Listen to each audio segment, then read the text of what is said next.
We're here on the $yen 5-minute time frame, and we've just had a double bottom, and I was going to get long the double bottom, but due to it not happening at the best structure place, I've waited for a 2618, and I don't usually work 2618s, but because this happened at a level where the bigger picture is trend continuation to the upside, you can see here that we have a very good risk to reward to target ones, and a very good risk to reward to target twos. So what I'd like to do is talk you through the actual trade. So let me first of all just put on the amounts of risk that we have here. So 15 pips of risk for target ones, which is 26, and target twos, which is really where all the money is, 75. So if I remove these orders, and let's go out to the daily time frame and just get an idea of what's actually happening. So we had come up to the 114.50 psychological number. We come into this structure level here, and I've just actually had a win on the $yen earlier today. It was a 38 pip winner, head and shoulders, selling it into the structure zone here, a little bit higher than that I think it was. Let's go to the 240. Yeah, it was actually this area that I took profits at, but you can see here that we're in trend continuation to the upside. I'm not going to draw out every ebb and flow, but you can clearly see here that this is our outside return, our new structure high. We're pulling back, and I would anticipate a relatively deep pullback here because we're not looking for trend continuation, we're just looking for a retest of the highs because we have come into major structure. So as we drop down, let's have a look at the 60-minute time frame. We can see that we've actually come into this VS1 zone here, and we've had a bit of a bounce to the upside, which is where our double bottom was. Now there is internal structure here, and I think to see it we need to go to the 15-minute time frame. Okay, so let's remove the VS1s, let's put another structure level on here, and it's actually there. So this is our double bottom on the 5-minute. This is a previous test, previous test, previous test, couple there.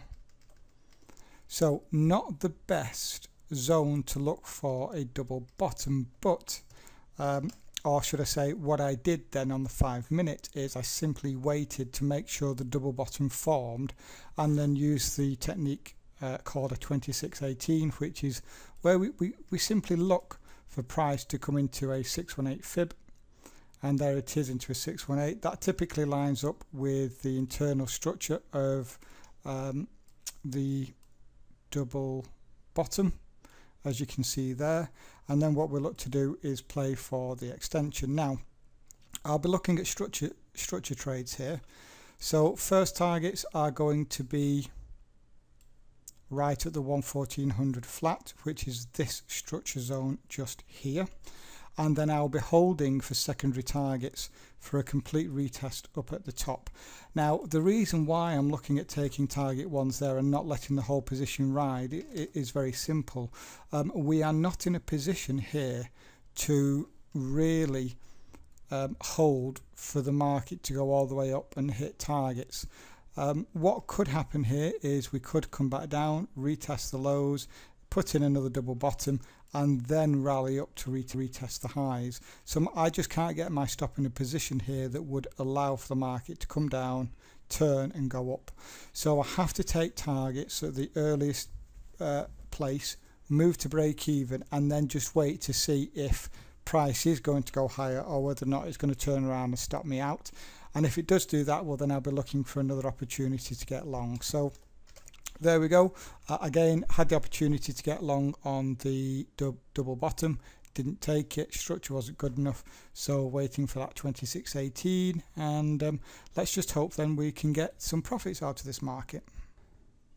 Just a little update on this trade, currently 20 pips up, heading nicely towards those first targets. This will be the last video of the evening. I'll catch up again first thing in the morning with this trade.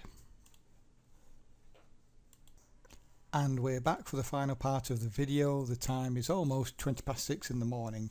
What I did last night just before I went to bed was go ahead and move my second targets to first. The reason was when I re-looked at second targets, while they are quite achievable, at the same time they could be a little bit too aggressive for me. We're certainly in trend. We can certainly look for a retest up there for second targets. Of that there is absolutely no doubt. They're a little bit too aggressive based on where my stop is, which is now here. And so if the market was to come down in any way at all, I'd be stopped out before it went on to hit. So yeah, my stop just isn't. I would have needed my stop further down really. So I don't know what's going to happen here. We could very well just go on and hit secondary targets, but anyway, I wasn't very happy with it, so I've gone and I took profits at target 1, so that's plus 26 pips. As always, if you like the trade, go ahead and subscribe, and please don't forget to give it a like as well.